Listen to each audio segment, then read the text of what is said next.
May oras ka ba? Tara, samahan mo kong pagnilayan ang mga salita ng Diyos.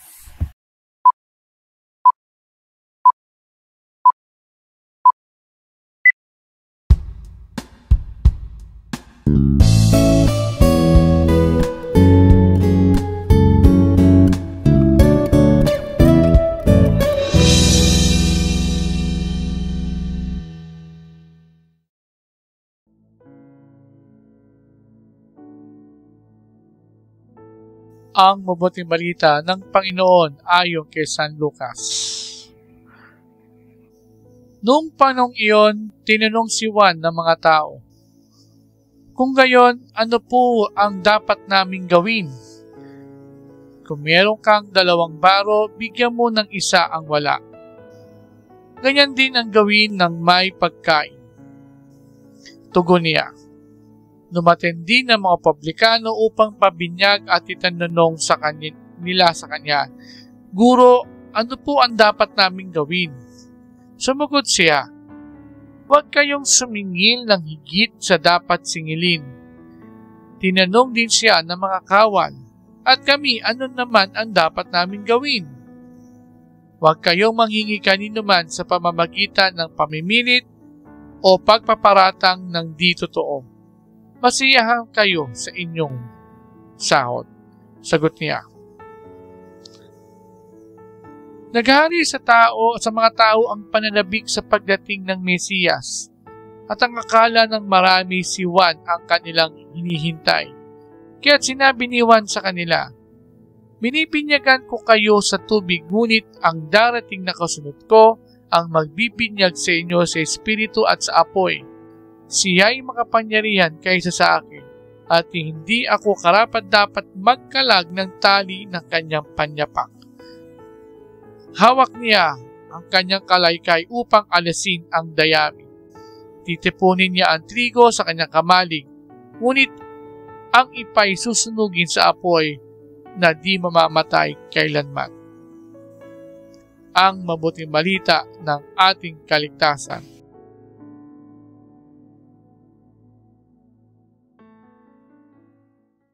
Nagkagalak ka na ba sa darating na Pasko?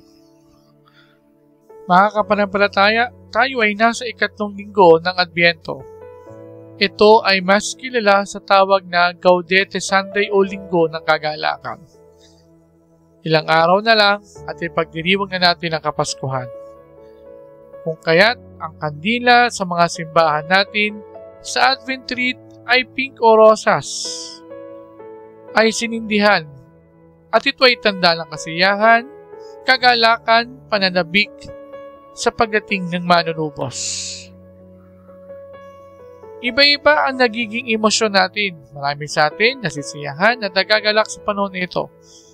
Subalit, ano nga ba ang pagkakaiba ng kasiyahan at kagalakan? Ang kasiyahan ay pawang eksternal na nararamdaman. Masaya tayo dahil marami tayong nakikita mga palamuti. Masaya tayo dahil nakakatanggap tayo ng maraming regalo at pagbati mula sa mga kaibigan, katrabaho at mga mahal sa buhay. Ang kagalakan ay pawang internal o nasa loob natin. Ito ay higit na nakikita natin, naririnig at nahawakan natin.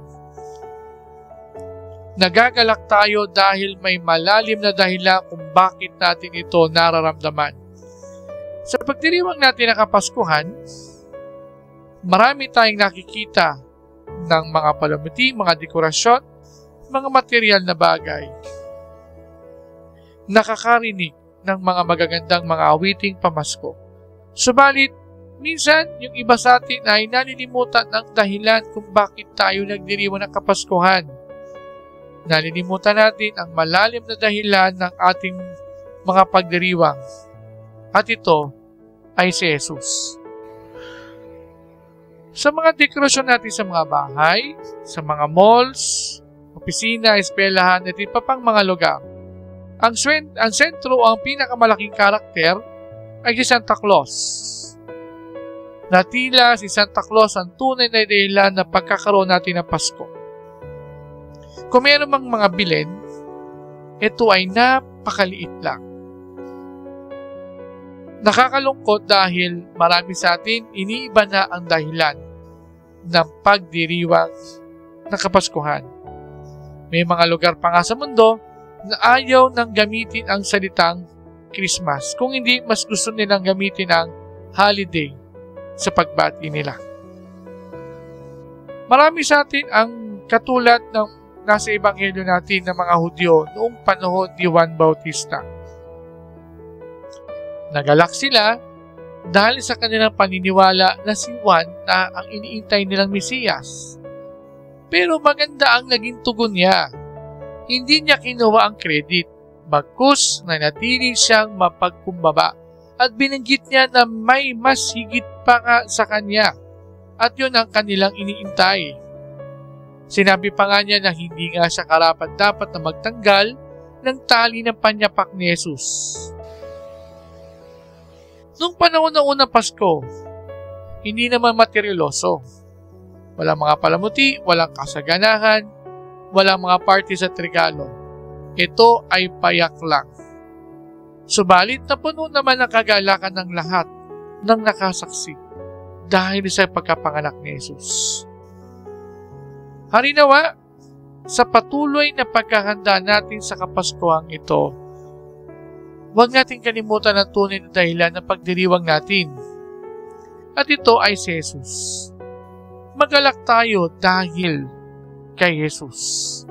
Siya ang tunay na dahilan ng lahat ng ating ginagawa ngayon. Sa putong ito, samahan ninyo ko sa isang panalangin. Panginoon, gabayan mo po kami sa patuloy na paghahanda namin sa Kapaskuhang ito. Huwag nawa naming makalimutan na Ikaw, Jesus, ang tunay na dahilan ng kagalakang aming nararamdaman. Ipaalala mo sa mga nakalilimot na ang sentro ng Pasko ay walang iba kundi Ikaw, ang aming Panginoong Jesus. Amen.